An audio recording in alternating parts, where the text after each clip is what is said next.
Olá, galera do quinto ano, tudo bem com vocês aí? Pessoal, então conforme o combinado aí, né? Tá aí o nosso primeiro vídeo da nossa primeira semana de aula, tratando do módulo 1, né? Módulo 1, primeira parte, correto? O módulo 1, ele vai tratar do fim do Império e início da República, né? Fim do Império no Brasil, com Dom Pedro II, e início da República com Teodoro da Fonseca, certo? Para isso, vamos ter que dar uma recapituladinha no conteúdo que a gente viu no final do ano passado, né? Com a nossa famosa linha do tempo, né? Então, vamos lá.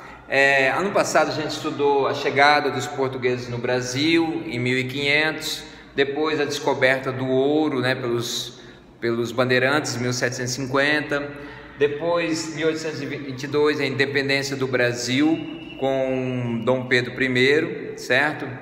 Depois em 1840 então Dom Pedro II assume o trono com 14 anos. Lembra que eu falei para vocês que o pai dele, Dom Pedro I, tinha ido embora e deixou o filho com 5 anos, né?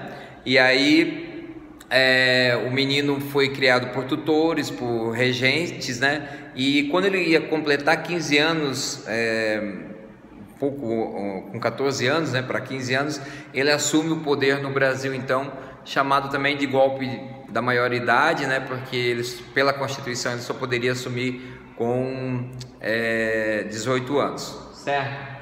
Em 1888 foi assinada a Lei Áurea, né, pela filha do Dom Pedro II, né?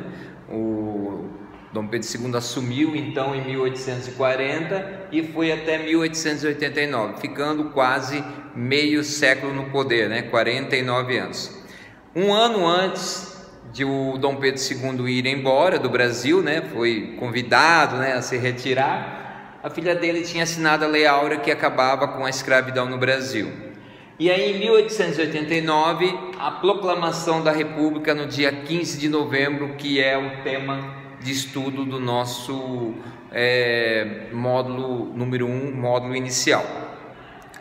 A pergunta é: por que o Dom Pedro II foi embora depois de 49 anos? Ele assumiu com 14 para 15 anos e ficou até os 63 anos, né? 49, quem é bom de matemática aí, 49 com 14, 63 anos.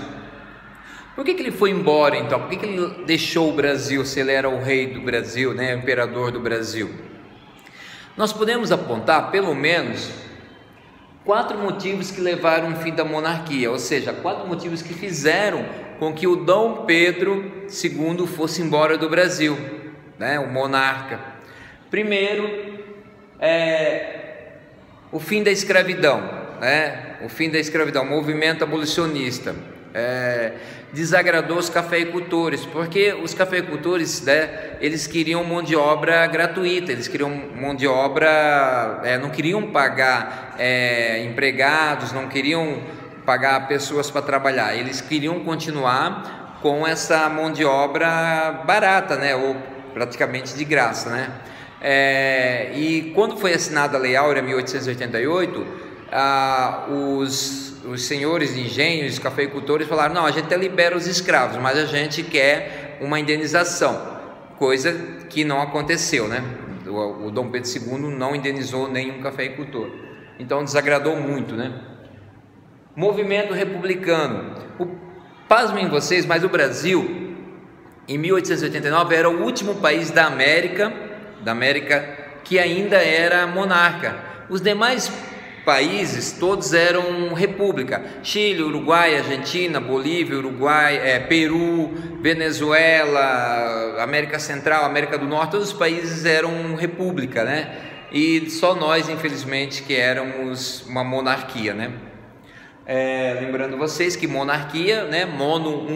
Arquia, poder na mão de uma pessoa só, né? Nesse caso, o imperador, o rei, no nosso caso o Brasil, Dom Pedro II. A terceira questão que levou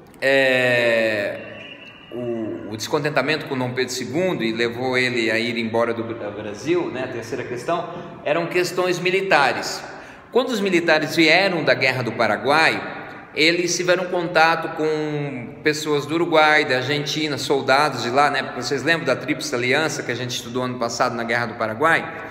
Quando os soldados brasileiros voltaram vitoriosos da Guerra do Paraguai, eles tiveram em contatos com os soldados da Argentina e perguntaram: como é que é lá? Não, lá é uma república, ela não tem uma monarquia, não tem um rei. Falaram: beleza. Aí foram conversar com os soldados do Uruguai, lá no fronte de batalha, né? Como é que é lá no Uruguai? Lá a gente também não tem rei, não tem imperador, né? Lá é uma república. Falaram: beleza. Então quando a gente voltar para o Brasil, a gente vai querer que o nosso país se torne uma república.